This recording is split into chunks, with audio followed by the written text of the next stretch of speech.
शादी का पहला सावन। देख रहे हो रोहित, ये बारिश, इसकी बूंदें उसे बहुत पसंद थी। इन बूंदों के गिरने के साथ वो पैरों में घुंघरू बांधकर नाचा करती थी।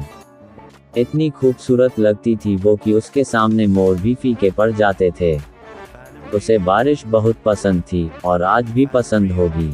आज इस बारिश के साथ उठने वाली मिट्टी की खुशबू फिर से उन दिनों में ले जाकर मुझे छोड़ आई है, जब हम बरसात के मौसम पर सड़क पर यूं ही घूमते हुए घर आते थे। ये बारिश भी बड़ी अजीब है, लोगों के लिए पानी है और मेरे लिए बरसते इश्क की कहानी है।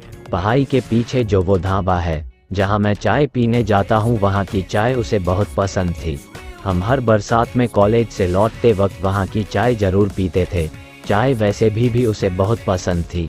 मई जून की दोपहरी में भी वो चाय पीना पसंद करती थी और जब मैं मना करता था तो बड़ी नजाकत से कहती थी, जनाब आपके लिए सिर्फ चाय होगी, मेरे लिए तो इश्क है।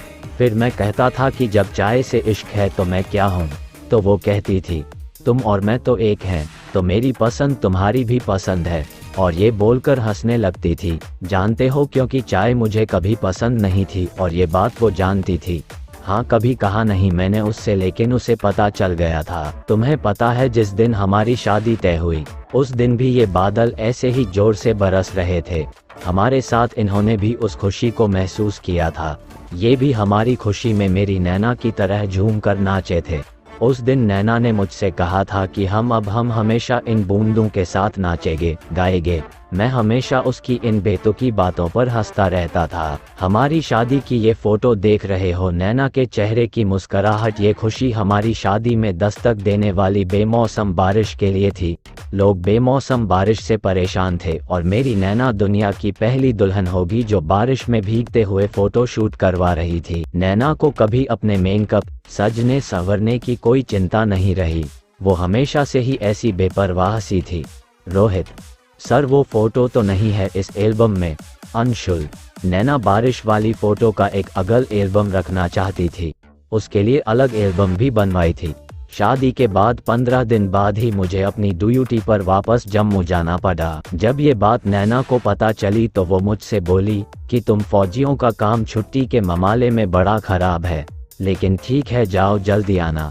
सबको बता दो कि तुम्हारे साथ रहने की बरसात में मैंने बुकिंग कर ली है, तो अपनी बारिश तुम यही बिताना मेरे साथ। शादी के पहले सावन में मुझे तुम्हारी छुट्टियां गिफ्ट में चाहिए। मैंने मुस्कराते हुए कहा था, आपका हुक्म सर। आंखों पर तो वो हंसने लगी थी।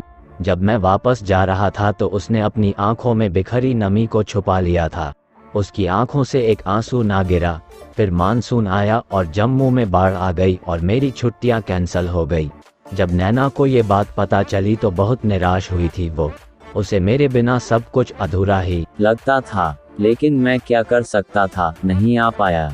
मैं बाढ़ में फंसे लोगों की जान बचा रहा था।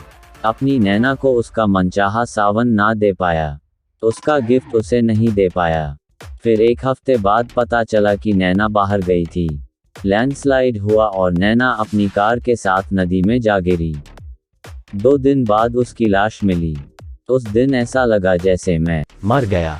तब आया था मैं इस जगह जब मेरी नैना मुझे छोड़कर जा चुकी थी। तब मैं यहाँ से उसकी यादें समेट कर अपने साथ ले गया था। तब से हिम्मत नहीं हुई यहाँ आने की। अब 5 सालों बाद मेरी पोस्टिंग यहाँ हुई तो बहुत हिम्मत जुटा कर आया हूँ, लेकिन ऐसा लग रहा है कि मेरी नैना मेरे यहाँ आने से बहुत खुश है। मैं उसका साथ महसूस कर पा रहा हूँ। जो तब नहीं कर पाया वो अब कर दिया मैंने। अपनी नैना के शादी के पहले सावन का गिफ्ट दे दिया मैंने। अब हम साथ उस पहाड़ी तक घूमने जाएंगे, उस ढाबे की चाय भी पीने हम साथ जाएंगे। अब हम दोनों अपना हर सावन एक साथ यही मनाएंगे। तो इसी के साथ दोस्तों, आप सबसे लेते हैं अलविदा और मिलते हैं जल्द किसी और रोमांचक कहानी के साथ। धन्यवाद।